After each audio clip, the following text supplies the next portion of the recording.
Price Lord. கிறிஸ்துவுக்குள் பிரியமானவர்களே, உங்கள் யாவரையும் ஆண்டவராகிய இயேசு கிறிஸ்துவின் நாமத்தினாலே வாழ்த்துகிறேன். இந்த நாளிலும் ஒரு சத்தியத்தை குறித்து நாம் பார்க்க போகிறோம். யோவான் எழுதின சுவிசேஷம் 17வது அதிகாரம் 17வது வசனம்.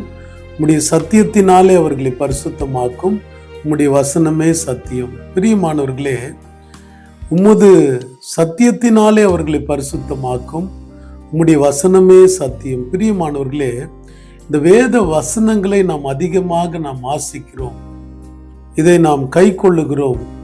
இதற்கு பிறகு நம்முடைய வாழ்க்கையில் என்ன நடக்கிறது? அதற்கு குறிப்பாக இயேசு கிறிஸ்து தம்முடைய சீஷர்களை அவரோடு கூடவே வைத்து 3.5 ஆண்டுகள் அவர்களுக்கு பிரசங்கித்தார். அநேக தேவ ராஜ்யத்தின்குரிய ரகசியங்களை, தேவனுடைய வார்த்தைகளை அவர்களுக்கு கொடுத்தார். அவர்கள் அதை கை கொண்டு வந்தார்கள். ஆகவேதான் யோவான் 17:6 இப்படியாக எழுதப்பட்டிருக்கிறது, அவர்கள் உம்முடைய வசனத்தை கை கொண்டார்கள் என்று அந்த இடத்துல எழுதப்பட்டிருக்கிறது. அந்த வார்த்தையை கை கொண்டு வந்ததினாலே, அந்த வசனத்தை கை கொண்டு வந்ததினாலே கடைசியாக அவர்களுக்கு கிடைத்த ஒரு மிகப்பெரிய ஒரு பரிசு, மேல் வீட்டறையிலே பரிசுத்த ஆவியை அவர்கள் பெற்றுக்கொண்டார்கள். பிரியமானவர்களே, ஆகவே நாம் எப்படி பரிசுத்தமாக்கப்பட முடியும்? சீஷர்கள் எப்படி பரிசுத்தமாக்கப்பட்டார்கள்? எப்படி அவர்கள் பாவ மன்னிப்பு அடைந்தார்கள் என்று சொல்லி பார்க்கும் பொழுது, பரிசுத்த ஆவியை அவர்கள் பெற்றதினாலே அவர்கள் பரிசுத்தமாக்கப்பட்டார்கள். ஆகவேதான் 2 தெசலோனிக்கேயர் 2வது அதிகாரம் 13வது வசனத்திலே பவுல் இப்படியாக எழுதுகிறார், ஆவியானவருடைய பரிசுத்தத்தினாலே, ஆவியானவர் உங்களை பரிசுத்தப்படுத்துவதினாலும் என்று அந்த இடத்துல எழுதப்பட்டிருக்கிறது. பிரியமானவர்களே, ஆகவே பரிசுத்தம் என்பது நமக்கு வெளிப்பிரகாரமாக வருவது அல்ல, நம்முடைய ஆவியிலே பரிசுத்தம். பரிசுத்த ஆவியானவர் நமக்குள்ளே வரும்போது நாம் பரிசுத்தம் அடைகிறோம். அந்த பரிசுத்தத்தினாலே நாம் முழுமையாக்கப்பட்டு இயேசு கிறிஸ்துவை போல் இந்த உலகத்தில் நம்மளால் வாழ முடியும். பிரியமானவர்களே, அந்த அடிசுவடை பின்பற்றி தான் சீஷர்கள் வாழ்ந்தார்கள்.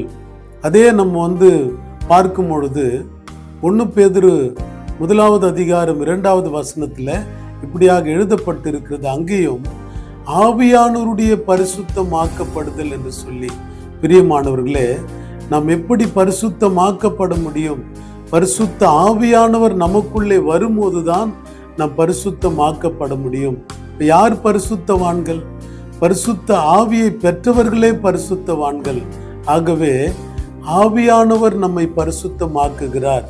நாம் எப்பொழுது பரிசுத்த ஆவி பெறுகிறோமோ அப்பொழுதுதான் நாம் பரிசுத்தமாக்கப்பட முடியும். எனவே இந்த பரிசுத்த ஆவியானவரை நாம் பெற்றுக்கொள்ளுதலும் அநேக காரியங்கள் உண்டு.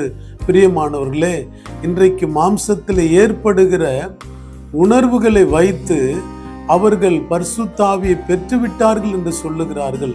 அது அல்ல, அது தவறான ஒரு காரியம். மாம்சத்தில் ஏற்படுகிற உணர்வுகள் அல்ல, அது பரிசுத்த ஆவி பெறுவது.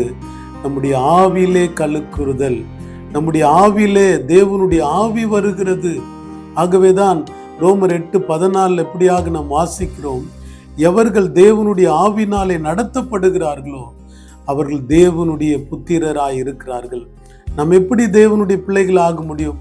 பரிசுத்த ஆவி பெறுகிறோம், நாம் பரிசுத்தம் அடைகிறோம், அதனால தேவனுடைய பிள்ளைகள் ஆகிறோம். பிரியமானவர்களே, பரிசுத்தம் என்பது அது ஆவியிலே பரிசுத்தம்.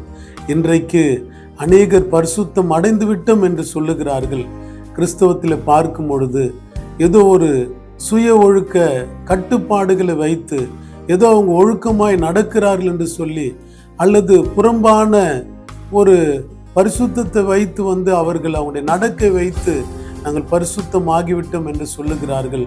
அப்படி என்றால் உலகத்தில் நம்மை காட்டிலும் இயேசு கிறிஸ்துவை அறியாத ஜனங்களை, அநேக நம்ம தலைவர்களை நாம் பார்க்கும் பொழுது சுய ஒழுக்க கட்டுப்பாடிலே நம்மை காட்டிலும் சிறந்தவர்களாக வாழ்ந்திருக்கிறார்கள். ஆனால் அது அப்படி அல்ல. பரிசுத்தம் என்பது பரிசுத்த ஆவியை நாம் பெறும்போதுதான் நம்ம யாவரும் பரிசுத்தம் அடைய முடியும். அதை தான் வேதம் சொல்லுகிறது. நம்முடைய சத்தியத்தினாலே அவர்களை பரிசுத்தமாக்கும். அந்த சத்தியமே எப்படி இருக்குது என்று சொன்னால் அது பரிசுத்த ஆவியாக இருக்கிறது. ஆகவேதான் யோவான் 16:13 வாசிக்கிறோம், சத்திய ஆவியாக அவர் வரும்போது. பிரியமானவர்களே, நாம் நினைக்கிறோம் ஏதோ சுய ஒழுக்க கட்டுப்பாடுகள் இது தேவைதான் உலக ரீதியா. ஆனால் சுய ஒழுக்க கட்டுப்பாடுகளாலே நாம் பரிசுத்தவான்கள் என்று எண்ணிக்கொள்ளக்கூடாது. எப்பொழுது பரிசுத்த ஆவியானவர் நமக்குள்ளே வராரோ அப்பொழுதுதான் நாம் முழுமையாக நாம் பரிசுத்தம் அடைகிறோம். எனவே இந்த உண்மையான பரிசுத்தம் அடைவதற்கு ஒரே வழி அது இயேசு கிறிஸ்து. இயேசு கிறிஸ்து சீஷர்களை அவர் உருவாக்கினார். பிரியமானவர்களே, இயேசு கிறிஸ்துடைய உபதேசத்தை அவர்கள் கை கொண்டார்கள். கடைசியாக பரிசுத்த ஆவி பெற்றார்கள். நாமும் சிஷ்யர் என்ற நிலையில வந்து பரிசுத்த ஆவி பெற்று நாம் பரிசுத்தம் அடைவோம், பரலோகத்தின் பிள்ளைகளாக மாறுவோம். கர்த்தர் தாமே நம்மை ஆசீர்வதிப்பார். ஆமென்.